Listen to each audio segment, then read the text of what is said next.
Chapter 1. Neyland Stadium, University of Tennessee, Knoxville. I turned the doorknob of the osteology lab, or rather tried to, and was surprised to find it locked. Normally by 8, Miranda was long since settled at her desk in the bone lab, a half-empty Starbucks cup going cold, her eyes riveted on her computer screen as her fingertips danced and her keyboard clattered, opening some new window on the virtual world she navigated with such speed and confidence.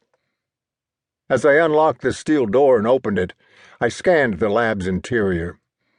The lights were off, but the front of the lab was fairly bright thanks, or no thanks, to the Venetian blinds stretching across the front wall, their metal slats kinked and broken in half 100 places, allowing thin spokes and broad beams of the October morning sun to slant across the lab, the rays luminous and all but tangible in the lab's dusty air.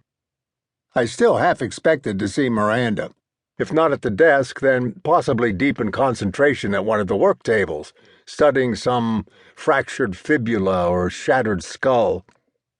But the room was empty, devoid of living humans at any rate, though it contained gracious plenty of dead ones.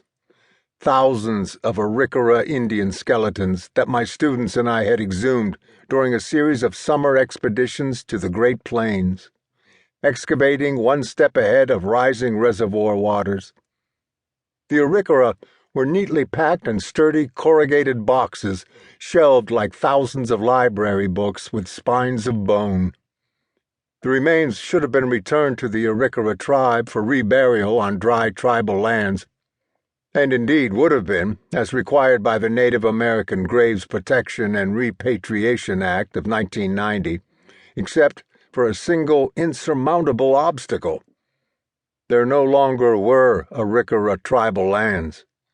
Decimated by multiple epidemics of smallpox, a contagion spread by white traders and settlers, the dwindling Arikara had been assimilated by the Mandan and Hidatsa tribes back in the 1800s.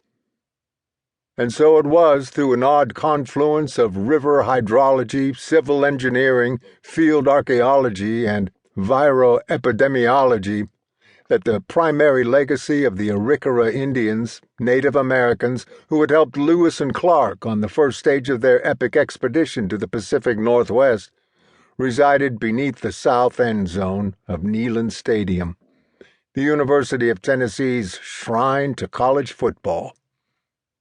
The Arikara inhabited the back of the room, a vast, dark complex of shelves that marched row upon row toward the underside of the stadium's concrete grandstands.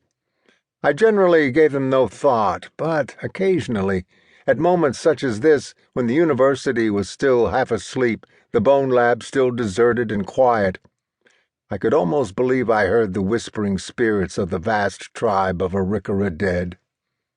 The hairs on the back of my neck prickled, and with a deep breath to refocus my attention, I turned toward the front of the lab. This part of the room was high-ceilinged and bright, its rows of work tables illuminated by the large glass-fronted exterior wall. Atop the tables were old-style cafeteria trays, each tray laden with skulls, ribs, mandibles, vertebrae, pubic bones, arm bones, hand bones, foot bones, or some combination thereof, giving the room the look of a skeletal spare parts shop.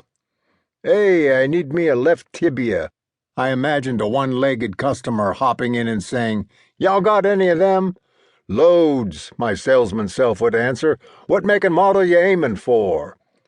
The customer would look down at the stump of his leg, making sure he got the specifications right.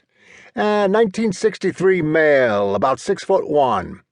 "You're in luck," I'd say. "Got one, good as new, never broken, installation not included." My imaginary spare parts sale was interrupted by a series of 3 dull thuds just outside the door, each thud punctuated by a curse.